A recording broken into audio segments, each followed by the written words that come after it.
Դու մանկուց չես կարողացել սիրել քեզ եւ ընդունել քո արտաքինը։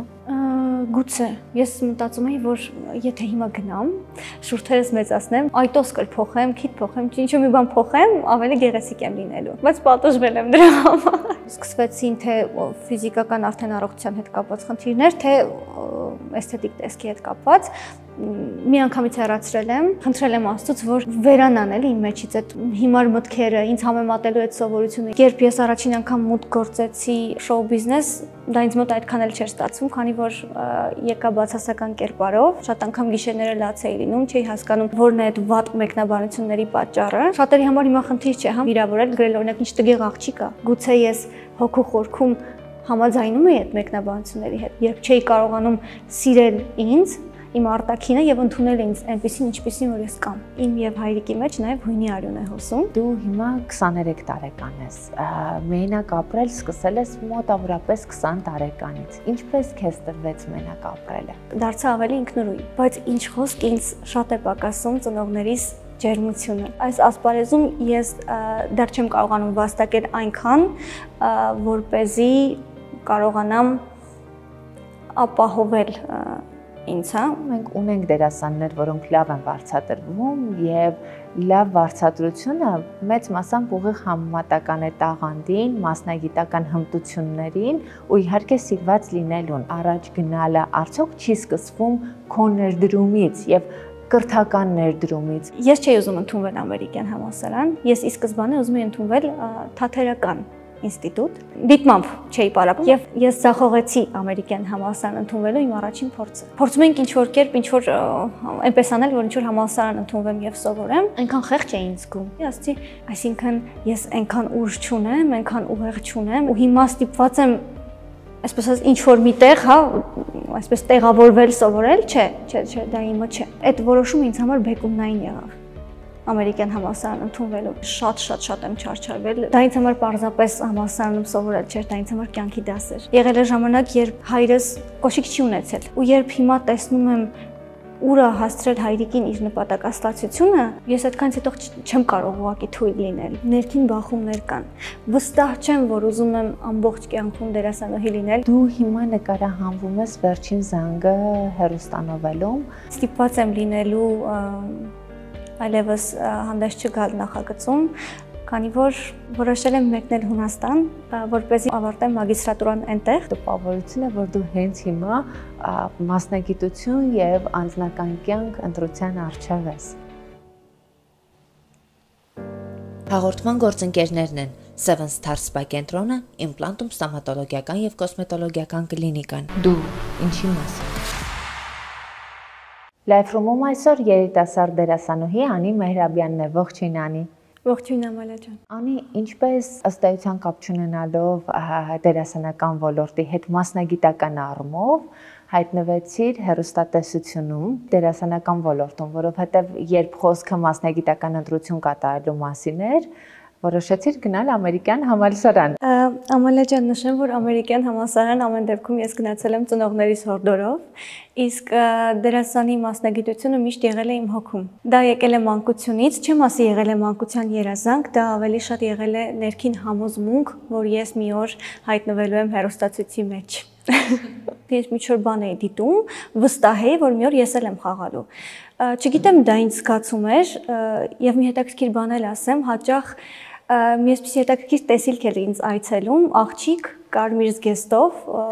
շուրջ բոլորը մարդիկ են հավաքված, ծափահարում են եւ այդ աղջիկը մրցանակ է ստանում։ Այդ աղջիկն իմ կերպարանքն ուներ, ես չի հասկանում դա ինչ է, որովհետև բավականին փոքր տարիքում է եղել, չգիտեի ինչ է դերասանությունը, ինչ է ֆիլմը, ինչպես են դրանք ստեղծվում, բայց միշտ ուղեկցել է ինձ այդ տեսիլքը, երևի թե հենց դա էլ ինձ այսպես ենթագիտակցորեն բերել է այս ասպարեզ։ Փոքր տարիքում շատերը երազում են հայտնվել հեռուստացույցի մեջ, ու իսկապես հենց հեռուստացույցի մեջ, որպեսզի մարդիկ իրենց ճանաչեն։ Ու տես դու նշեցիր նաև, որ տեսնում էիր աղջիկա, որին ծափահարում են։ Քեզ համար կարևոր էր հայտնի դառնալը։ Ոչ թե այդքան հայտնի դառնալն էր կարևոր, այլ նաև ներքին զգացում կար, որ ես առաքելություն ունեմ այս ասպարեզում կատարելու։ Այսինքն ես ունեմ առաքելություն սփռելու բարություն։ եւ մարդկանց ժպիտներ պարգևելու։ Ես չգիտեմ դա ինչ զգացում էր, բայց ես գիտեի, որ հայտնի դառնալու այդ միտումը, հա, որի մեջ առաջացել է, հենց դրա համար է։ Այսինքն ես վստահ էի, որ պիտի հայտնի դառնամ, որ կատարեմ այդ առաքելությունը։ Առաքելություն ասվածը մի քիչ բարձր է հնչում։ Ըստ քեզ դու քո մասնագիտության միջոցով կարողանում ես այդպիսի բարձր առաքելություն կատարել։ Կարծում եմ ինչ որ չափով ստացվել է։ Կարծում եմ, մեծամիտ չհնչի, ես չեմ կարող ասել, ես կարողացել եմ այդ առաքելությունը իր ավարտին հասցնել, բայց կարծում եմ ճանապարհին եմ եւ ինչ որ չափով ստացվում է։ Դու եկար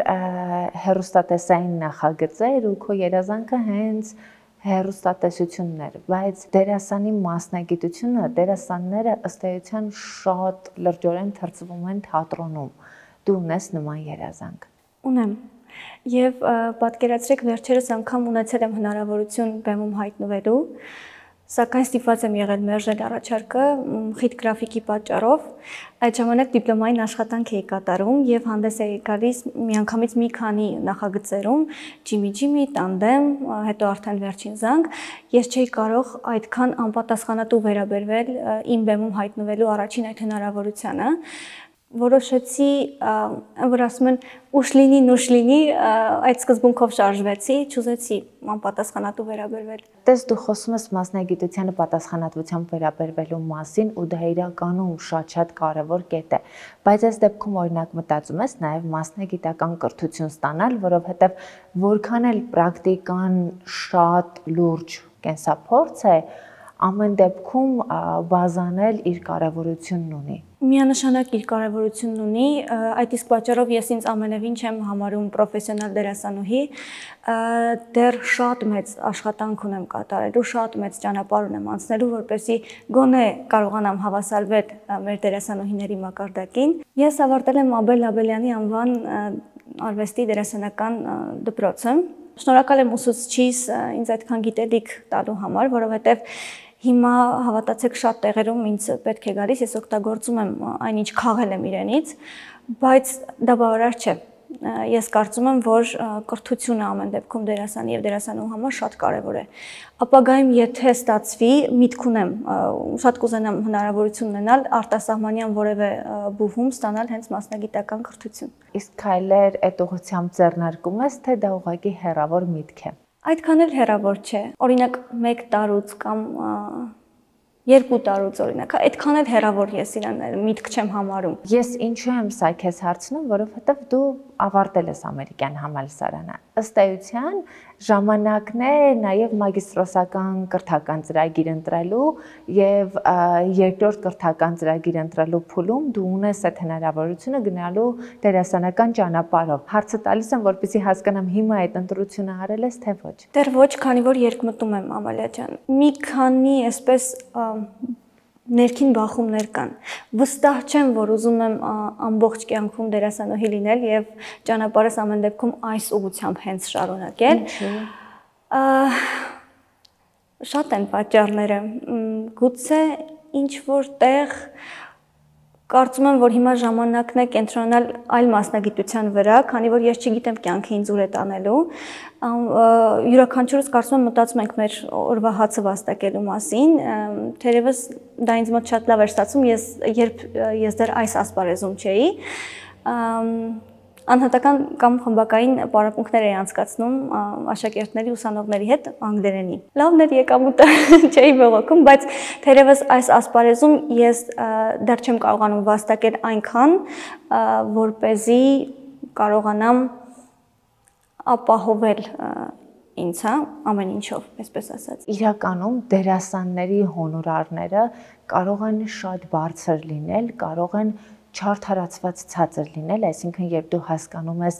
ենթադրենք նույնիսկ զգեստապահարանի ծախսը որքան է պահանջում տվյալ նախագծում ներգրավելը, դու հասկանում ես, որ ամսական աշխատավարձից ավելի շատ գումար պահանջում է զգեստապահարանը։ Բայց ամեն դեպքում մենք ունենք դերասաններ, որոնք լավ են վարձատրվում եւ լավ վարձատրությունը մեծ մասամբ ուղիղ համեմատական է տաղանդին, մասնագիտական հմտություններին ու իհարկե սիրված լինելուն։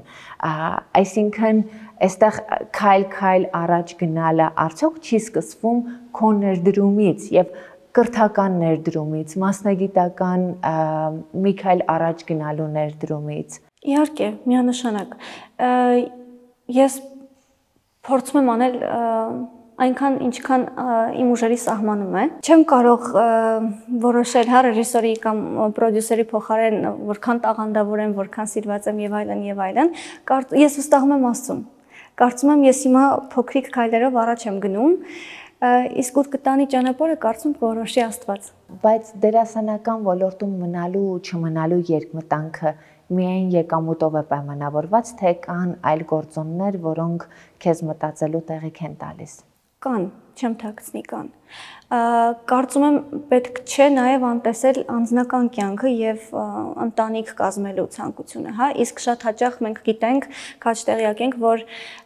դերասանական ասպարեզում հիմնականում դերասանների, դերասանուհիների անձնական կյանքը, չգիտես ինչու, միշտ այդքան էլ ստացված չէ։ Շատերը շեշտում են, որ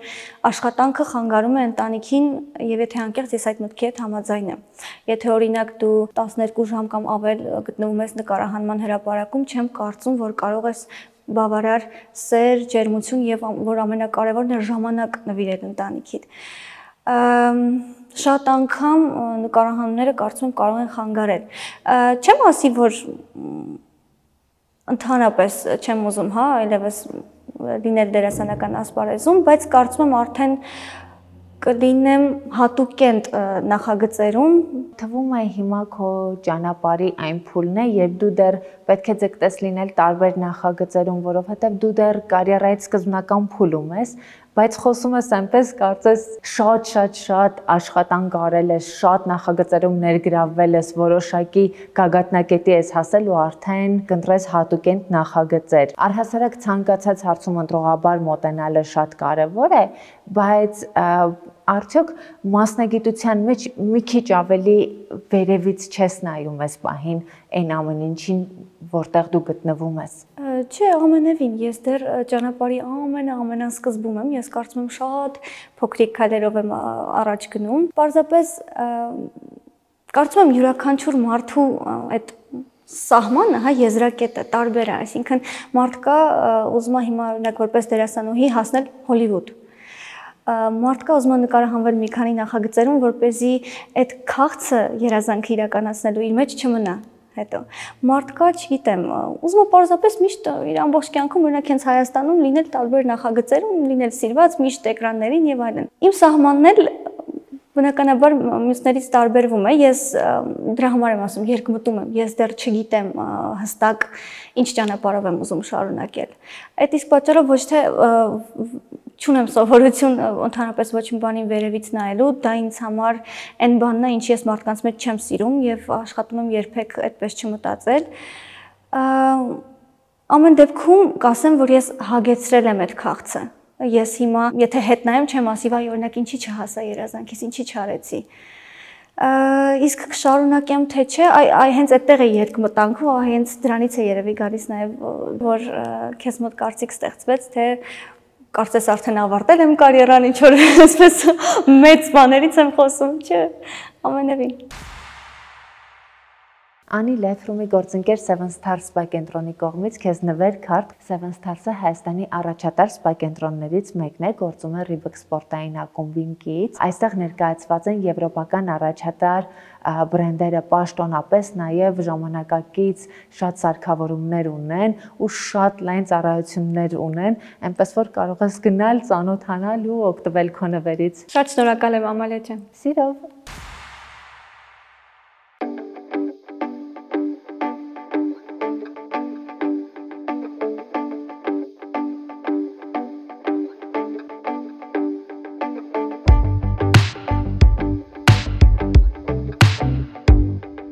Enzimed Pro սարքավորումը համարվում է սարք-բժշկական կենտրոն։ Իր ցուցաբերած արդյունքներով եւ հարմարավետությամբ այն առաջատար է ամբողջ աշխարհում։ Հայաստանում Enzimed Pro սարքավորման պաշտոնական ներկայացուցիչը Seven Stars Spa կենտրոնն է։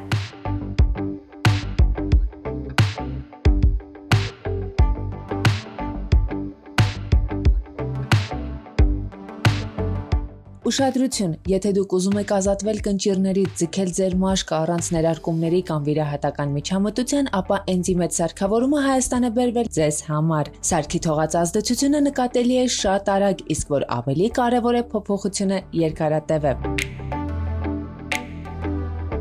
Շնորհիվ ապարատային տարբեր գլխիկների այն առաջարկում է կատարյալ թիրախավորում թե դեմքի, թե մարմնի տարբեր խնդիրների համար։ Էնզիմետի ռադիոհաճախականության ալիքները ներթափանցում են մաշկի խորը շերտեր, ձգում մաշկը, նվազեցնում կնճիռները, ակնհայտորեն բարելավում մաշկի որակը եւ առանցքականությունը։ Սարքը հնարավորություն է տալիս պայքարել հղի ազոլերի եւ ստրիաների դեմ, բուժել ցելյուլիտը, ձգել թուլացած մաշկը։ Սա նաև հրաշալի միջոց է, որպեսզի պայքարեք կտրուկնի հարելուց հետո մաշկի թուլության դեմ։ Սարքն անցել է բոլոր փորձաքննությունները, ունի համապատասխան բոլոր սերտիֆիկատները, որ անվտանգ է։ Քանի որ էնզիմետը Հայաստանում պաշտոնապես ներկայացված է Seven Star Spa կենտրոնում, սրահի բոլոր մասնագետներն անցել են սարքի մանրակրկիտ վերապատրաստումը արտերկրից հրավիրված ներկայացուցիչի կողմից։ Իդեպ Seven Star Spa կենտրոնը հանդիսանալով Էնզիմետ Pro սարքի միակ պաշտոնական ներկայացուցիչը Հայաստանում զբաղվում է նաև սարքերի պաշտոնական վաճառքով, ինչը հնարավորություն է տալիս այլ սպա կենտրոնների ևս գնել սարքը եւ կիրառել իրենց կենտրոնում, եթե ցանկանում են կատարել անվտանգ եւ գերարդյունավետ ռադիոհաճախականության թերապիա։ Ես միշտ շեշտում եմ, որ Seven Star Spa կենտրոնում աշխատում են բացառապես բժիշկ մասնագետներ։ Սա շատ կարևոր գործոն է, որպեսզի ձեր մաշկի առողջությունը լինի վստահելի ձեռքերում։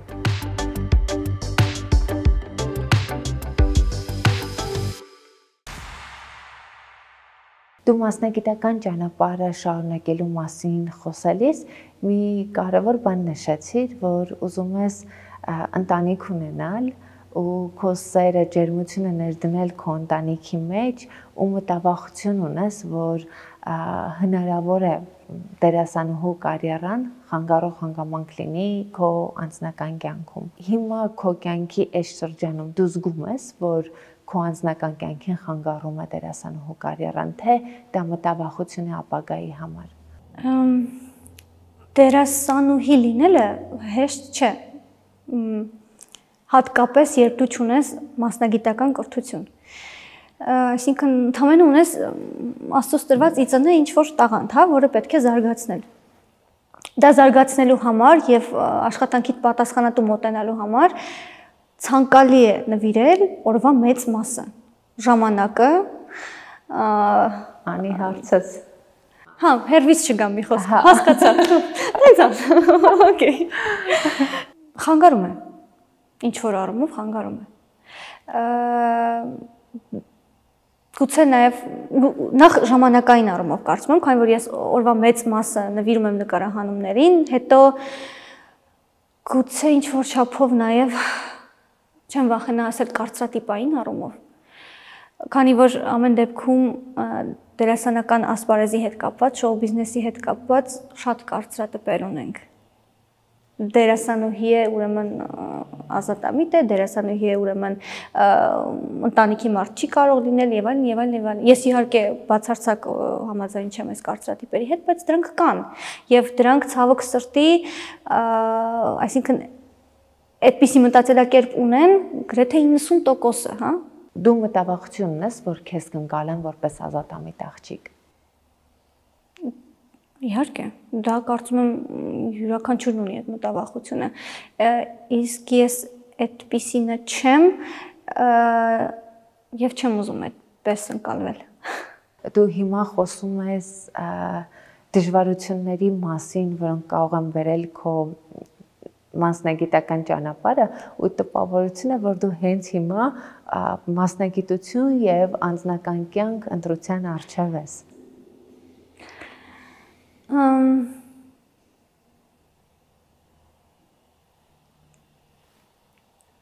Մենք հասկացանք։ Հասկացանք, բայց չեմ ուզում, չեմ ցանկանա ընդհանրապես անդրադառնալ, ինչ եմ զգում, սիրահարված եմ թե ոչ, կողակից ունեմ թե ոչ, ինչ եմ պատրաստվում անել անձնականում։ Դու դեռ քեզ փնտրելու փուլում ես ոչ միայն մասնագիտության մեջ, այլև կյանքում, թե կոնկրետ մասնագիտության մեջ դեռևս։ Կյանքում։ Ես դեռ տարիքով փոքր եմ, կարծում եմ եւ դեռ ինձ գտնելու փուլում եմ ամեն առումով։ Այստեղ ներքին բախումներ հաճախ ես ունենում, թե միակ բանը, որ ես հստակ գիտեմ, իմ կյանքին վերաբերող արդեն շեշտեցի, դա իմ առաքելությունն է։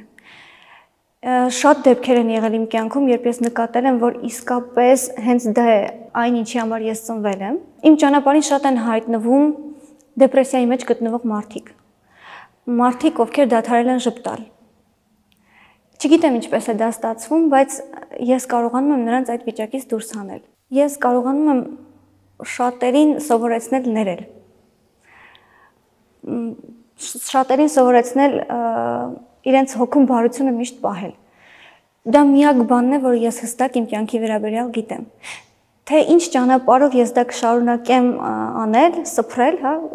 չեմ կարող հստակ ասել։ Մնացած բոլոր առումներով ես դեռ փնտրում եմ ինձ։ Ես արդեն իսկ կարծում եմ ձևավորել եմ իմ տեսակը, բայց ես դեռ փնտրում եմ իմ ճանապարհը։ Ինչ վերաբերում է մասնագիտական կողմնորոշմանը, ես շատ սիրում եմ սովորել ու նոր բաներ ուսումնասիրել, այն ինչ ինձ համար դեռ բացահայտված չէ։ Օրինակ դու խոսեցիր մագիստրատուրայից, որոշել եմ մեկնել Հունաստան 1 տարով, որպեսզի սկսեմ եւ ավարտեմ մագիստրատուրան այնտեղ։ Ցանկանում եմ այս անգամ օրինակ նեյրոմարկետինգ ուսումնասիրել։ Այնինչ նորը ինձ համար շատ հետաքրքիր է։ Ինչու Հունաստան։ Գուցե արմատները կանչեցին։ Հայրիկիս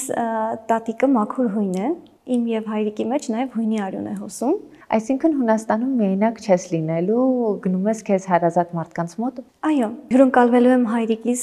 հորեղբոր ընտանիքին, նրանք բնակվում են արդեն շատ երկար տարիներ Հունաստանում եւ սիրով համաձայնեցին ինձ ընդունել։ Իսկ քեզ համար կտրվել այս միջավայրից, որտեղ ամեն դեպքում ամեն բան քոնն է ու մեկնել ուրիշ երկիր, ինչպես ես նախատրամադրված, ավելի հետաքրքրությամբ ես գնում, թե հասկանում ես, որ բարդ է լինելու։ Ամալիա ջան, չեմ թաքցնի, հասկանում եմ, որ շատ բարդ է լինելու, որովհետև ես շատ կապված եմ Հայաստանի հետ։ Ես անսահման սիրում եմ իմ երկիրը, Երևանը, ամեն մի անկյուն ինձ շատ հարազատ է այստեղ։ Եվ հիմա էլ որ պատկերացնում եմ 1 տարի այստեղ չեմ լինելու, անբացատրելի զգացողություններ են։ Մորաքույրս մասնագիտությամբ հոգեբան է, շատ անգամ իր հետ զրուցում եմ, փորձում եմ այդ բարիերը հաղթահարել, այսպես ասած, որովհետև ստրեսի առկայություն եմ նկատում, երբ սկսում եմ մտածել այդ հարցի շուրջ։ Բայց ամեն դեպքում դու ազատ էիր քո ընտրության մեջ։ Գուցե այստեղ ավելի շատ աշխատեց ինտուիտիվ ֆոն ասվածը, հա։ Կարծում եմ ինձ կյանքի այս փուլում պետք է նոր երկիր բացահայտել, մտնել, այսպես ասած, նոր մշակույթի մեջ։ Ազատ եմ ընտրության մեջ, բայց ես շատ սիրում եմ մարտահրավերներ, եթե անկեղծ։ Մայրիկի խորհրդով որոշեցի ընտրել հենց Յորքի համալսարանը եւ մեկնել Հունաստան։ Կարծում եմ յուրաքանչյուր մարդու իր կյանքում պետք է գոնե մեկ անգամ դուրս գալ, հա, իր այդ կոմֆորտ զոնա ասվածից։ Նոր բաներ բացահայտել, նոր երկիր, նոր մշակույթ, նոր մարդիկ, լրիվ այլ մտածելակերպ, այլ խոհանոց։ Կարծում եմ դա յուրաքանչյուր մարդուն պետք է եւ չի խանգարի։ Դու հիմա նկարահանվում ես Վերջին զանգը հեռուստանովելում, որը կարծես թե դեռ չի խոսվում ավարտի մասին։ Դուրս ես գալու նախագծից, որպեսզի մեկնես ուսում ստանալու, կիսատես թողնելու դերդ ինչ է լինելու քո կերպարի հետ։ Ինչ է լինելու իմ կերպարի հետ կորոշի Դիանա Գրիգորյանը, եւ թույլ տվեք առիթից օգտվելով ես շնորհակալություն հայտնեմ Դիանային այդ կերպարն ինձ վստահելու համար։ Շատ սիրել եմ Ֆայնայի կերպարը, սակայն ստիպված եմ լինելու այլևս հանդես չգալ նախագծում, քանի որ սեպտեմբեր ամսին արդեն իսկ պետք է լինեմ Հունաստանում։ Իսկ սկզբանե նախագիծը սկսելիս այդ որոշումն ուներ, որ կարճ ժամանակ ես լինելու նախագծում։ Ոչ, ի սկզբանե երբ ստացել եմ առաջարկը, դեռ չէի ընդունվել Յորքի համալսարան, սակայն նախագծի ընթացքում ստացա պատասխան նամակ, որ ընդունվել եմ, խոսեցի Դիանայի հետ եւ շնորհակալ եմ նրան այդքան adekvat վերաբերմունքի համար։ Մի կողմից քեզ համար հետաքրքիր նոր շրջափուլ է սկսվում, մյուս կողմից կիսատես թողնելու այն, ինչը քեզ համար գուցե մանկության երազանք էր։ Ափսոսանք ունես, թե չէ։ Մեծ է ափսոսանքը, որովհետեւ նախ շատ սիրել եմ Ֆայնայի կերպարը։ Երկրորդ կարծում եմ, հա, ներողություն մեծամիտ չհնչի, կարծում եմ հեռուստադիտողն էլ է սիրել, միշտ ցանկացել եմ վայելել հեռուստադիտողի սերը։ Իսկ երբ ես առաջին անգամ մուտք գործեցի շոու բիզնես, դա ինձ մոտ այդքան էլ չէր ստացվում, քանի որ եկա բացասական կերպարով։ Հիմա շատ նորավոճ է, չէ՞, այդ hater բառը։ Շատ էին, անգամ փողոցում երբ քայլում էի, զգում էի մեծահասակների այսպես թարս հայացքները, դա ինձ համար ցավալի էր։ Դժվար էր ինձ դա հաղթահարելը, շատ անգամ գիշերները լաց էի լինում, չէի հասկանում որն է այդ վատ մեկնաբանությունների պատճառը, ինչի է հեռուստադիտողը այդքան ուղիղ հասկանում կերպարը, այսինքն եթե դու խաղում ես բացասական կերպար, դու պարտադիր իրական կյանքում վատն ես, իսկ հիմա ինձ տրվեց կերպար, որը շատ նման է իրական Անիին։ Այսինքն Ֆայնայի միջոցով ես շատ բաներ կարողանում եմ ցույց տալ հեռուստադիտողին, որը իրականում ես եմ։ Սիրվեց կերպարը, ես ինքս շատ սիրեցի կերպարը եւ հիմա բնականաբար շատ մեծ է ափսոսանքը։ Մենք ինչ որ առումով մեզ դնում ենք կախվածության մեջ այդ մեկնաբանություններից, որոնք կարող են լինել առողջ, որոնք կարող են լինել անառողջ, այսինքն դերասանի համար հակառակը պիտի հետաքրքիր լինի ներկայանալ լայն գունապնակով եւ բացասական դեր խաղալ եւ դրական դեր խաղալ ու դերի մեջ ոչ թե դնել սեփական անձը, այլ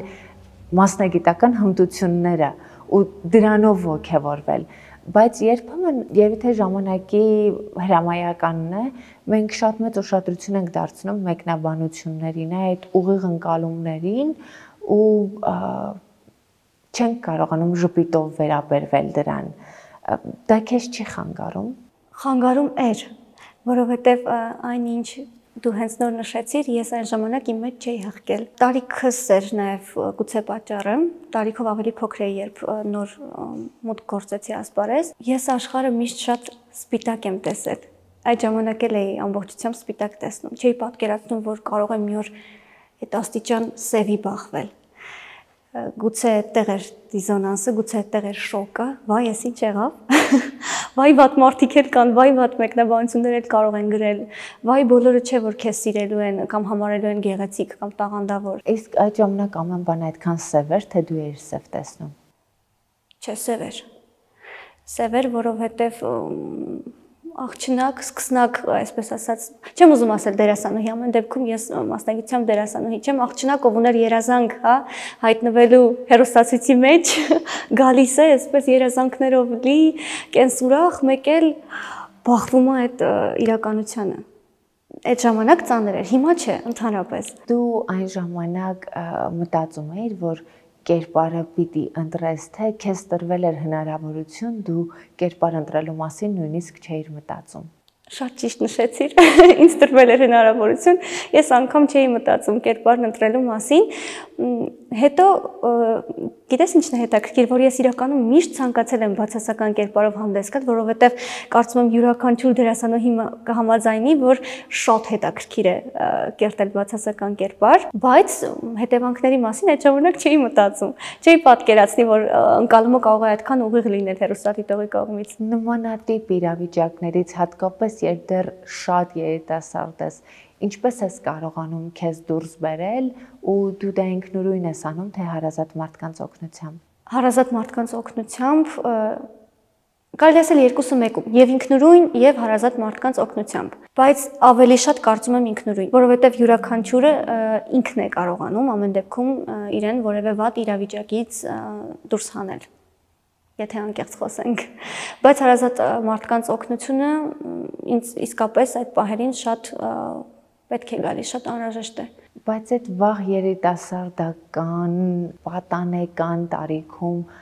կարողանում ես այդ գիտակցությունը ունենալ, թե ամեն դեպքում այդտեղ շատ ավելի կարևոր է նաև ծնողների ազդեցությունը եւ աջակցությունը։ Շատ կարևոր է, քանի որ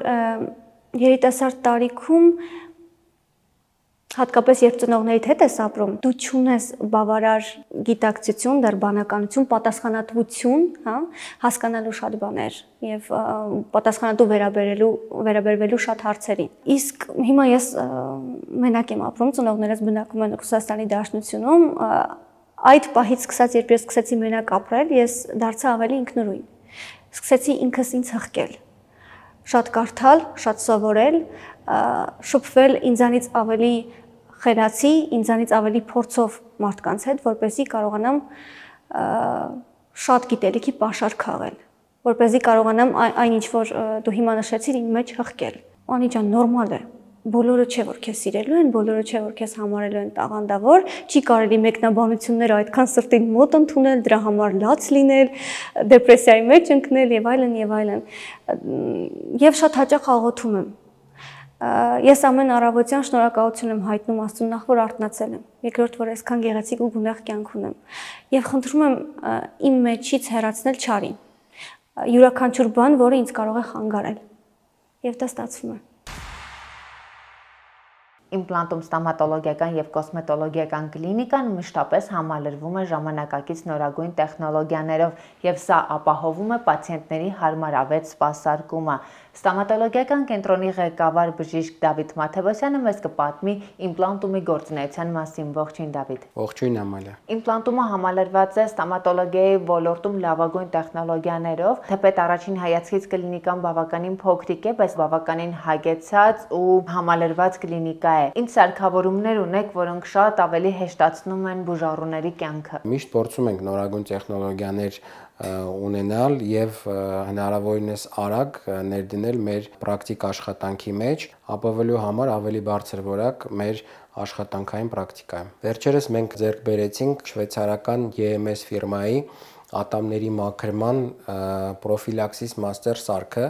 որը որ հնարավորություն է տալիս աշխարհում իրեն նմանը չունեցող GBT պրոտոկոլով ատամնաքարերի մաքրման պրոցեդուրա իրականացնել։ Ինչու՞մն է կայանում այս սարքի եւ այդ GBT պրոտոկոլի առավելությունը, այն որ շվեյցարական մասնագետների կողմից ստեղծվել է հատուկ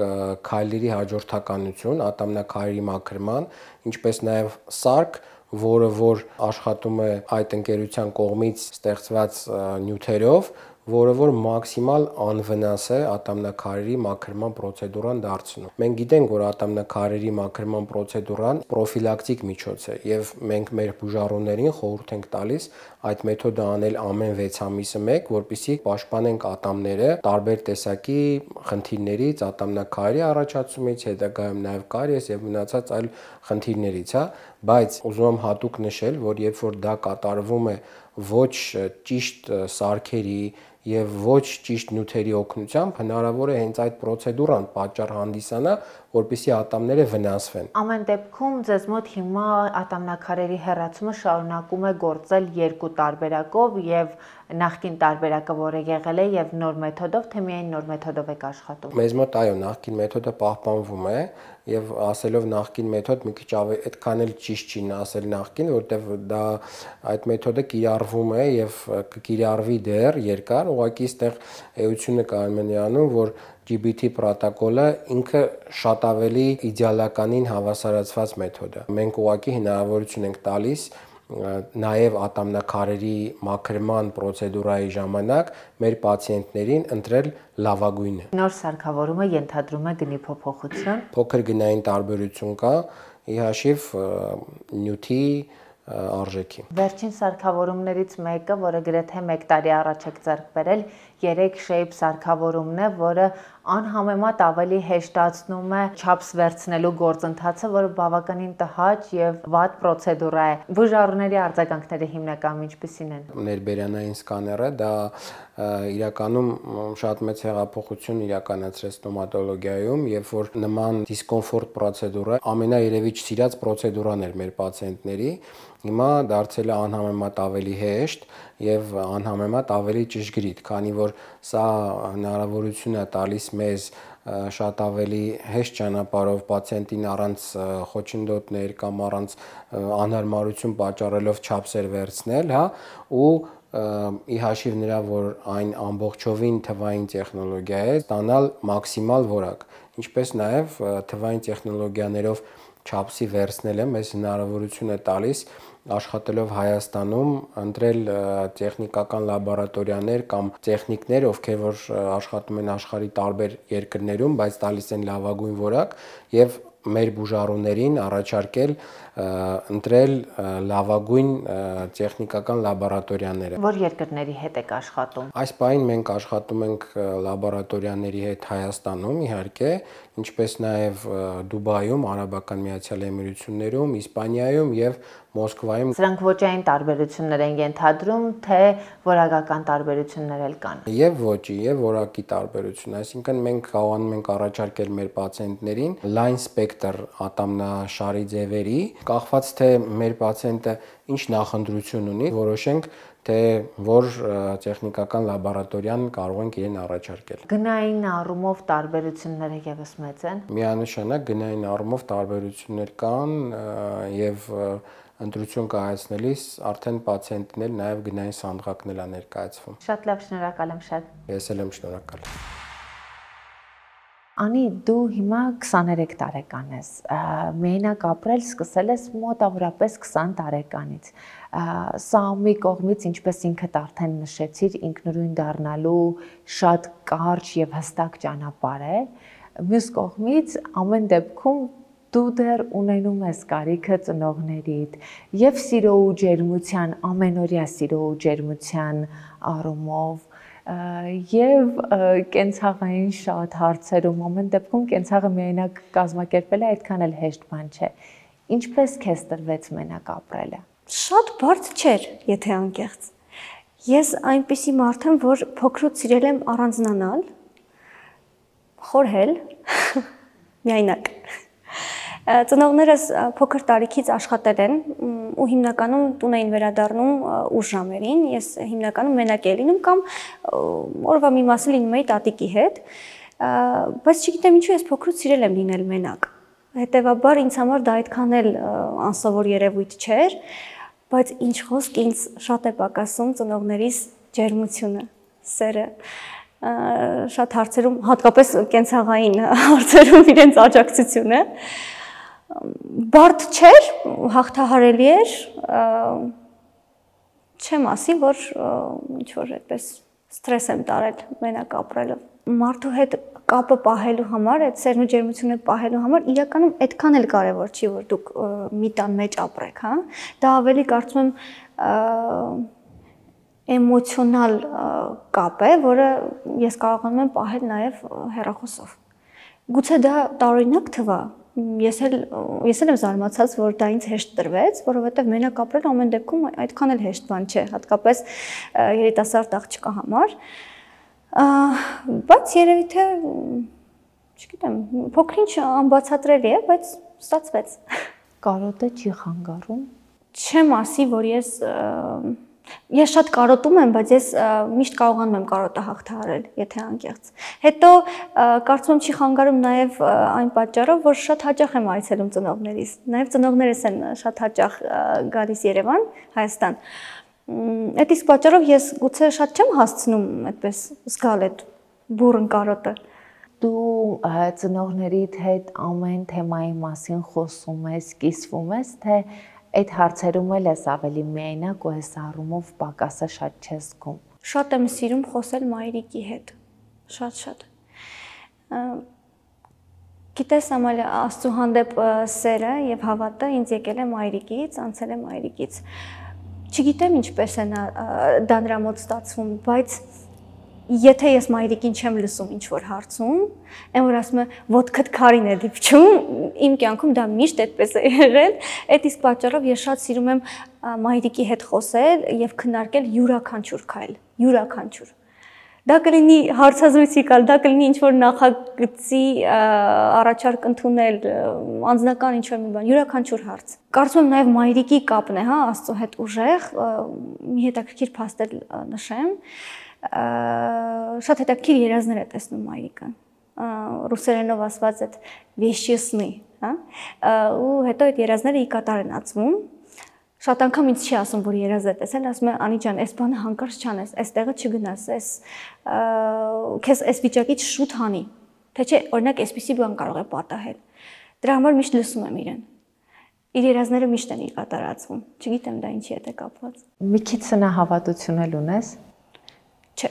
Իսկ հայրիկի հետ հարաբերություններն ինչպիսին են։ Ես անկեղծ շնորհակալ եմ Աստծուց, որ այսքան լավ ծնողներ ունեմ, որովհետև չի եղել կյանքում որևէ մի հարց, որ ծնողներս ինձ չհասկանան։ Ես հայրիկի հետ կարող եմ կիսվել այնքան, ինչքան մայրիկի հետ օրինակ։ Ինքը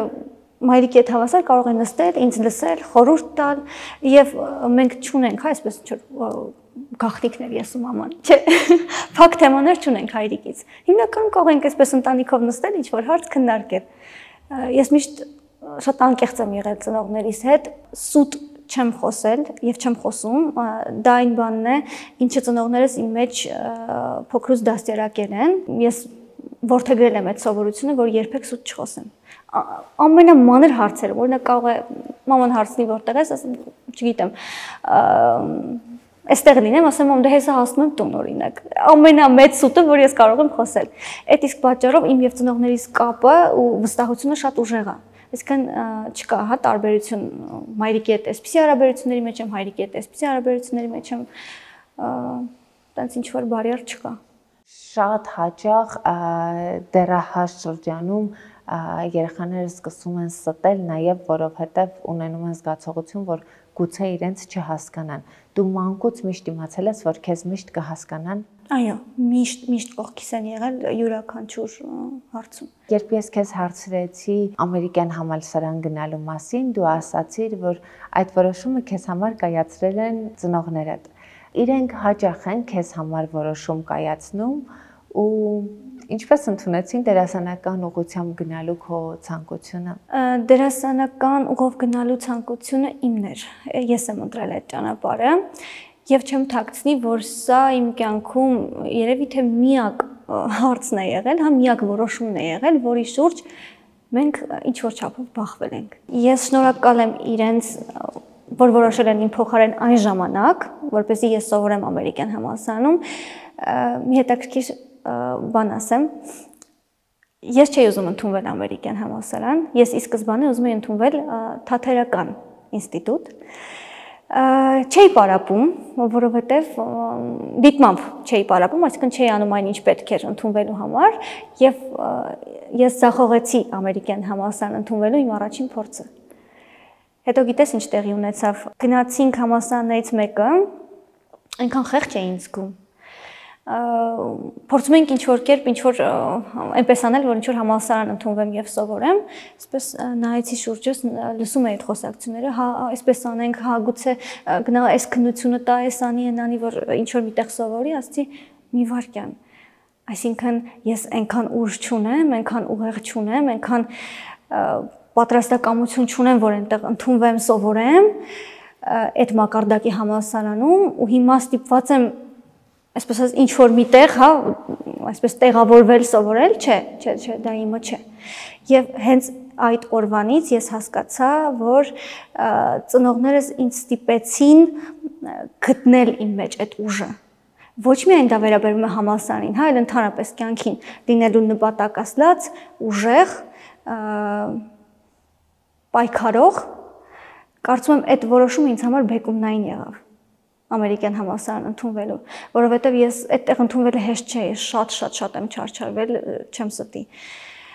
Բայց ես շնորհակալ եմ իրենց այդ որոշման համար։ Դա ինձ համար պարզապես համալսարանում սովորել չէր, դա ինձ համար կյանքի դաս էր։ Մարտահրավերներ ընդունող ես տեսակով։ Շատ։ Նպատակասլացությունը եւ պայքարելու այդ ուժը, կարծում եմ այդ երկու բնավորության գծերը, հա, ինձ հայրիկից են անցել հենց։ Եղել է ժամանակ, երբ իմ ծնողները շատ վատ ֆինանսական պայմաններում են ապրել։ Եղել է ժամանակ, երբ հայրս կոշիկ չի ունեցել, ներկել է եւ գնացել է այդպես դպրոց կամ չգիտեմ, հետո աշխատանքի եւ այլն։ Ու երբ հիմա տեսնում եմ ուր է հասցրել հայրիկին իր նպատակասլացությունը, որ այսօրով ինքը ինձ կարողանում է ապահովել լավ կյանք, ես այդքանից հետո չեմ կարող ուղղակի թույլ լինել։ այդքանից հետո չեմ կարող չպայքարել։ Ինձ համար օրինակ են իմ ծնողները։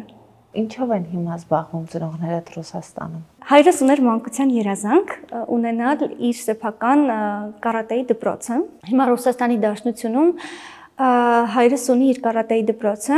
մայրս տնային տնտեսուհի է, բայց մասնագիտությամբ բանասեր է։ Իսկ ինչու ոչ Հայաստանում, այլ Ռուսաստանում։ Կյանքը ուղղակի այդպես դասավորվեց։ Այնպես չի, որ ծնողներս հայրենասեր չեն կամ չէին ցանկանա այստեղ բնակվել, բայց շատ հաճախ ֆինանսական խնդիրները կամ կյանքի ինչ-որ հանգամանքներ մեզ տանում են գուցե մեզ համար ոչ ցանկալի, ոչ հաճելի ուղղություններով, բայց չէ որ մենք կյանքում չենք կարող միշտ անել այն, ինչը մեր սրտով է։ Շատ անգամ ստիպված ենք որոշ որոշումներ կայացնել։ Ֆինանսական խնդիրները դու էլ ես զգացել քեզ վրա, թե դու ավելի շատ լսել ես այդ մասին, իսկ երբ դու արդեն այն տարիքում էիր, որ կարող էիր զգալ խնդիրները,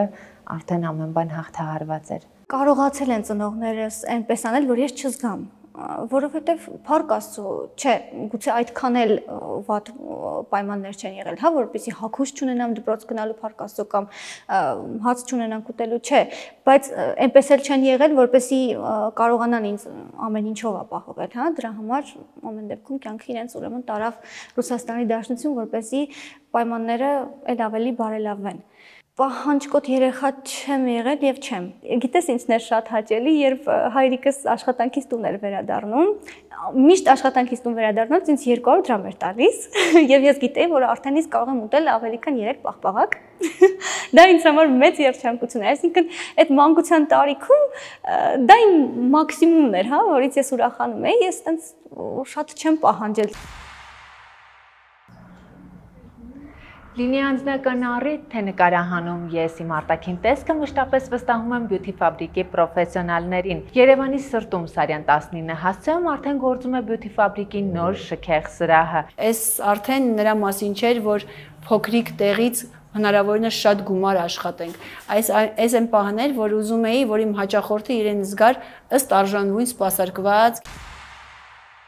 Խոսելով քո ֆինանսական կարգավիճակի մասին, նշեցիր, որ ժամանակին, երբ անգլերեն էիր պարապում տարբեր երեխաների հետ, շատ ավելի լավ ֆինանսական վիճակում էիր, քան հիմա, երբ նկարահանվում ես հեռուստանախագծում, քեզ շատերը ճանաչում են որպես դերասանուհի։ Քեզ համար այս պահին գծել ես նպատակներ կրկին ֆինանսական անկախության գալու։ Գծել եմ։ Հենց այդ ուղղությամբ Հունաստանից վերադառնալուց հետո ուզում եմ սեփական լեզվի կենտրոնը բացել, այդպիսի մի հետաքրքիր միտք ունեմ, առաջ Աստված կարծում եմ կստացվի, եւ բացի անգլերենից ուզում եմ ներառել նաեւ այլ լեզուներ։ Ես շատ սիրում եմ երեխաների հետ աշխատել, անսահման սիրում եմ երեխաներին, ու ինձ մոտ հեշտ է ստացվում իրենց հետ լեզու գտնել, այսինքն ինֆորմացիան իրենց հասցնել։ Կարծում եմ հաջողության գրավականը հենց դա կլինի։ Այս դեպքում ինչու ես ընտրել նեյրոմարկետինգը։ Դա բոլորովին այլ ուղղություն է։ Դա բոլորովին այլ ուղղություն է եւ ինչպես նշեցի, ես սիրում եմ նոր բաներ, հա։ Գուցե հավատացեք 3 տարի հետո միտքս փոխեմ ու որոշեմ օրինակ նեյրոմարկետինգի ուղղությամբ ինչ որ մի մասնագիտությամբ զբաղվել, հա։ Ես չեմ սիրում անընդհատ դոփել նույն տեղում, լճանալ, ես սիրում եմ առաջ շարժվել, նոր բաներ բացահայտել։ Անի փոփոխական ես տեսակով։ Շատ։ Շատ հարցերում ոչ փոփոխական լինելը ինձ համար մի փոքր ձանձրալի է։ Ես սիրում եմ արկածներ։ Մարդկանց հետ շփման մեջ ես փոփոխական։ Չէ։ Մարդկանց հանդեպ վերաբերմունքը հստակ է։ Ես իհարկե դեռ չեմ տեսել որևէ մարդու, որը ասի այո, բայց Չէ, հստակ է։ Ես ունեմ հստակ կարմիր գծեր շփման մեջ, ես ունեմ հստակ արժեքներ, որը շատ գնահատում եմ մարդկանց մեջ եւ ունեմ հստակ բաներ, որոնք չեմ սիրում մարդկանց մեջ եւ աշխատում եմ նման մարդկանցից հեռու մնալ։ Որոնք են քո կարմիր գծերը շփման մեջ։ Չդավաճանելը ամեն առումով։ Եթե գերոջս կողքին եմ մինչև վերջ։ Եթե ընկերներիցս մեկը գա ասի ես շատ վատ բան եմ արել, ես չեմ կանգնի նրան մեղադրեմ։ Կխոսեմ, կվերլուծեմ, կփորձեմ ճանապարհ գտնել իր այդ սխալը ուղղելու, բայց չեմ թողնի, հա, այսպես ճանապարհի կեսին ասեմ, դե գիտես ինչ։ Արել ես, ուրեմն վերջ։ Իսկ դու քո կողքին ունես մարդիկ, որոնց կարող ես գնալ ու ասել, որ ես այսինչ սխալն եմ արել։ Ես ունեմ հրաշալի ընկերուհիներ եւ իմ մանկության ընկեր, ովքեր միշտ իմ կողքին են, միշտ պատրաստ են աջակցել եւ անգամ ամենամեծ սխալի դեպքում ինձ օգնել դուրս գալ այդ ճահճից։ Ճահճի մեջ լինելու զգացողություն երբևէ ունեցել ես։ Հետաքրքիր հարց էր։ Գիտես երբ եմ ունեցել, երբ չէի կարողանում ինքս ինձ սիրել, ընդունել։ Եվ գուցե նաև դա էր պատճառը, որ ես նշեցի, չէ, որ սպիտակ էի տեսնում, հետո բախվեցի այդ սևին։ Գուցե նաև դա էր պատճառը, որ ես ուղիղ էի ընդունում այդ մեկնաբանությունները, հա, վատ եւ սրտիս մոտ էի ընդունում։ Գուցե ես հոգու խորքում համաձայնում էի այդ մեկնաբանությունների հետ։ Չէ՞ որ մեկնաբանությունները ոչ միայն խաղին են վերաբերում շատ հաճախ, այլ նաև արտաքին տեսքին, օրինակ։ Շատերի համար հիմա խնդիր չէ, հա, մտնել որևէ դերասանուհու կամ չգիտեմ, երգչու ինչ որ մեկին վիրավորել, գրել օրինակ ինչ տգեղ աղջիկ է կամ չգիտեմ, ինչ անճաշակ է հագնվում եւ այլն եւ այլն, ես դրանք հատկապես նման մեկնաբանությունները սրտից շատ մոտ էի ընդունում։ Գուցե հենց այդ շրջանում եմ ես եղել ճահճում, երբ չէի կարողանում սիրել ինձ, իմ արտաքինը եւ ընդունել ինձ այնպեսին, ինչպեսին որ ես կամ։ Դու մանկուց չես կարողացել սիրել քեզ եւ ընդունել քո արտաքինը։ Գուցե։ Ինչու։ Ես մաշկով շատ ավելի թուխ էի փոքր ժամանակ, քան հիմա եմ։ Իսկ մենք ունենք ստանդարտներ, չէ՞, գեղեցկության, օրինակ որ սպիտակ մաշկը ավելի գեղեցիկ է կամ չգիտեմ, այսպես բարակ ոչ շատ հաստ հոնքերը ավելի գեղեցիկ են։ Ես գուցե այդ ժամանակ այդքանը չունեի, դրա համար այսպես ասում էի, վայ, եթե սա է ստանդարտը ու ես այսպեսին եմ, ուրեմն ինչեմ բան են չի։ Գիտես, ես հասկացել եմ, որ խնդիրը ստանդարտները չեն, խնդիրը մենք ենք ու մեր ընկալումն է։ Ու երբեմն մեր ծնողները մտածելով, որ հանկարծ երես չտան երեխային, չեն շռայլում այդ գովեստի խոսքերը, որոնք ազդում են նաև երեխայի ինքնագնահատականի վրա։ Ծնողները դա չեն անում, որպեսզի ազդեն երեխայի ինքնագնահատականի վրա, մտածում են հանկարծ չափերը չանցնի, երես չառնի, բայց դա հակառակ ազդեցություն է ունենում։ Արդյոք փոքր ժամանակ քեզ համար խնայել են այդ գովեստի խոսքերը, որոնք քեզ բերել են բախման ինքդ քեզ հետ։ Ծնողների կողմից չեն եղել այդ շռայլ խոսքերը, հա։ Բալես, դու գեղեցիկ ես, դու թագուհի ես, չգիտես կամ եկող։ Գուցե երես չտալու միտումով կամ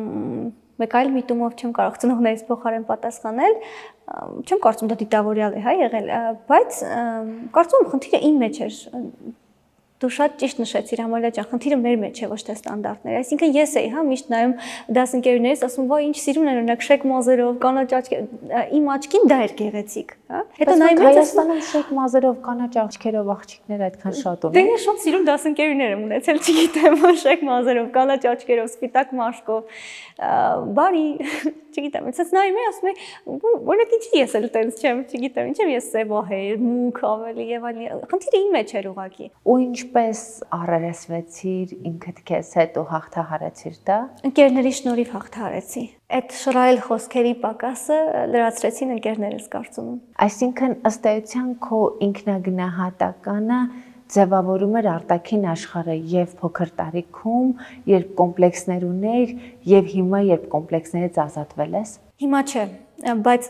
կոնկրետ այդ շրջանում, հա, մի փոքր ավելի երիտասարդ տարիքում, երբ դեռ ես ունեի այդ շռայլ խոսքերի կարիքը եւ երբ դեռ կախում ունեի արտաքին աշխարհի կարծիքից, գուցե, բայց հիմա չէ։ Հիմա հագեցրել եմ նաև այդ քաղցը, չունեմ։ Հիմա շատ առողջ եմ, շատ adekvat եմ վերաբերվում վատ մեկնաբանություններին, վատ խոսքերին կամ գուցե չգիտեմ ինչ-որ ստանդարտների, որոնց ես չեմ համապատասխանում, հա։ Ես սիրում եմ հիմա ինձ։ Այնպիսին, ինչպիսին որ կամ։ Անի, իսկ հիմա շարունակում ես քեզ համեմատել այլ աղջիկների, այլ դերասանուհիների, կուրսեցիների, այլ մարդկանց հետ։ Չէ, չեմ համեմատում։ Ես կարողացա, ինչպես ասում է, դուրս գալ այդ ճահճից, այո, արագ անցավ։ Ես չեմ ասի, որ հեշտ ճանապարհ եմ անցել դա հաղթահարելու համար։ Օրինակ կան շատ աֆիրմացիա ասվածը, հա, օրինակ երբ դու կանգնում ես հայելու առաջ, ասում ես դու գեղեցիկ ես, դու լավն ես, չգիտեմ, դու բարի ես եւ այլն, շատ այսպեսի տարբերակներ եմ, հա, փորձել, խնդրել եմ Աստծուց, որ վերանան էլի իմ մեջից այդ հիմար մտքերը, ինձ համեմատելու այդ սովորությունը եւ այլն, Այսպես տարբեր, հա, ինչ որ բաներ փորձելով կարողացա հաղթահարել, բայց հիմա չեմ համեմատում, որովհետև հասկանում եմ, որ յուրաքանչյուրս գեղեցիկ ենք մեր ձևով, յուրովի։ Դու իրականում շատ գեղեցիկ ես։ Շնորհակալ եմ։ Դու նույնպես։ Ուղղակի շնորհակալ եմ։ Ուղղակի այդ էլի եմ ասում, խնդիրը այստեղ է։ Օրինակ, ես ավելի սիրում եմ այդ ժամանակաձև կազմվածքը, հա, բայց հիմա ես ինչ չեմ համեմատում, ասեմ, օրինակ, նայեք ինչ գեղեցիկ դերասանուհի է, բա ինչու ես այդպեսին չեմ, չէ, ասում եմ, հələ ինչ գեղեցիկ դերասանուհի է, ես էլ այսպես եմ գեղեցիկ։ Շատ նուրբ կետ կա, այ այն փուլում, երբ դու սկսում ես քեզ համեմատել տարբեր մարդկանց հետ, արդյոք ինչ որ պահի նախանց չի առաջանում, որովհետև ցավոք բոլորիս ներսում այդ բացասական զգացողությունները կարող են առաջանալ, այլ հարցը մենք դրանց հետ ինչպես կվարվենք ու կխեղտենք դրանք, թե չենք խեղտի, բայց այդ հիմքը կարող է ստեղծվել։ Նախանձի զգացողություն անկեղծ չեմ ստում, չեմ ունեցել երբևէ։ Ես ունեցել եմ ավելին անելու, ավելին հասնելու զգացողություն։ Հա, այսինքն երբ որ նայել եմ, տեսել եմ, այս դերասանուհին շատ ճաշակով է ենթադրենք հագնվում, ասում եմ, ինչ անեմ, որ ես էլ կարողանամ ինչպես օրինակ ճաշակով հագնվել կամ գուցե ավելի ճաշակով հագնել, բայց չեմ ասել, հələ նայի, չգիտեմ, կամ տեսել եմ ինչ որ մեկը լավ համալսարանում է սովորում կամ չգիտեմ, ինչ որ մի հաջողության է հասել, ասել եմ, կարելի է խորհուրդ հարցնել օրինակ։ Կարելի է ձգտել ավելին։ Այն շրջանում, երբ աղջիկը ինքն իրեն արտակնապես չի ընդունում, սկսում է որոշակի փոփոխություններ անել։ Դու գնացել ես նաև քեզ փոխելու ճանապարհով, քեզ գտնելու ուղղությամբ։ Փորձեր արել եմ, բայց պատժվել եմ դրա համար։ Մի ժամանակ նորաձևություն էին մուտք գործել այդ ֆիլերներ ասվածները, չէ։ Ես մտածում էի, որ եթե հիմա գնամ, շուրթերս մեծացնեմ, չգիտեմ, այտոս կփոխեմ, քիթ փոխեմ, ինչ-որ մի բան փոխեմ, ավելի գեղեցիկ եմ լինելու։ Բայց հենց առաջին փորձից, երբ ես փորձեցի ֆիլեր ներարկել, ալերգիա սկսվեց շատ ուժեղ։ Դա ինձ համար եղավ նշան, որ անի, սիրի քեզ այնպեսին, ինչպեսին որ կաս, ու մի փորձի ոչ մի բան փոխել։ Դա ինձ համար նշան էր անկեղծ, որովհետև կարող է շատ անդառնալի հետևանքներ ունենալ, ամեն դեպքում ալերգիային շատ անլուրջ են վերաբերվում, բայց ինքը բավականին լուրջ խնդիր է։ Ինձ մոտ սկսվեցին թե ֆիզիկական արդեն առողջության հետ կապված խնդիրներ, թե էսթետիկ տեսքի հետ կապված։ Մի անգամից հեռացրել եմ եւ ինձ խոսք եմ տվել, որ նման հատկապես նշանակալից փոփոխության չեմ դիմելու։ Միայն այդ ֆիլերի հետևանքներից հետո փորձել եմ ինչ-որ բաներ ոչ թե շտկել, այլ շատ հետ բերել, որովհետեւ ես օրինակ գեղքիթ երբևէ չեմ ունեցել կամ հա օրինակ շրթունքներս ավելի բարակ են եղել ենթադրենք միջև ֆիլեր, բայց գեղքիթ կամ ավելի շատ ունեցել եմ չձևավորված, հա դիմագծեր, ավելի պատանեկիկ ինչ-որ sense վիճակներ են եղել։ Քթի պլաստիկ միջամտություն արել ես։ Կարծում եմ ծայրի հատվածում կարելի է նկատել փոփոխությունը։ Միակ տարբերությունը երևի այն է, որ ֆիլերից առաջ ավելի կլորիկ էր, հիմա չգիտեմ, ուցե ավելի նեղ։ Պարզապես փորձել եմ ֆիլերի այդ ազդեցությունը, այդ դեֆորմացված վիճակը պարզապես հետ բերել, այսպես ասենք, հա։ Բայց որ ասեմ, ես ունեցել եմ գեղքիթ, ինչ որ մեծ գորբիկով քիթ եւ այլն, ոսկորով ներողություն, ոչ թերային բարի համար, չէ։ Անի Life-Room-ի գործընկեր իմպլանտում ստոմատոլոգիական ու կոսմետոլոգիական կլինիկայի կողմից նվեր քարտ, չգիտեմ, ստոմատոլոգիան կընտրես, թե կոսմետոլոգիան, բայց երկու դեպքում էլ շատ լավ բժիշկներ են այնտեղ աշխատում, ընդ որում կոսմետոլոգիան կարող է լինել նաև ոչ թե վնասող, ոչ թե քեզ տձևացնող, այլ խնամքով ու շատ ավելի ինքդ քո մասին հոգ տանելով, որովհետև կոսմետոլոգիան դա միայն քեզ փոխելը չէ, կարող ես ուղղակի խնամել քեզ։ Շնորհակալ եմ շատ Ամալիա ջան։ Հիմա հայլու աղջկա հետ հաշտ ես։ Շատ։ Ինչ երազանքներ ունես հիմա։ Չեմ ասի։ Որոշ երազանքներ կան, որոնց մասին չեմ խոսում, չեմ բարձրաձայնում, որովհետև նման պահերին ուղեղս ենթագիտակցորեն մտածում եմ, որ ես դրանց արդեն հասել եմ եւ մոտիվացիաս ընկնում է ձգտել եւ հասնել այդ երազանքներին։ Իսկ այդ լեզվի կենտրոն ունենալու նպատակը, հա, երազանքը շեշտեցի, որովհետև դրա մասին արդեն շատերը գիտեն, բայց մնացածը պահում եմ մեջ, մինչև իրենց ի կատարածվելը։ Անի, շնորհակալ եմ շատ մեր զրույցի համար։ Ես եմ շնորհակալ Ամալիա ջան նման հետաքրքիր եւ բովանդակալի զրույցի համար։ Հետևեք Live Room-ին, բաժանորդագրվեք YouTube-ի իմ ալիքին, որպեսզի պատճ չթողնեք մեր թողարկումները։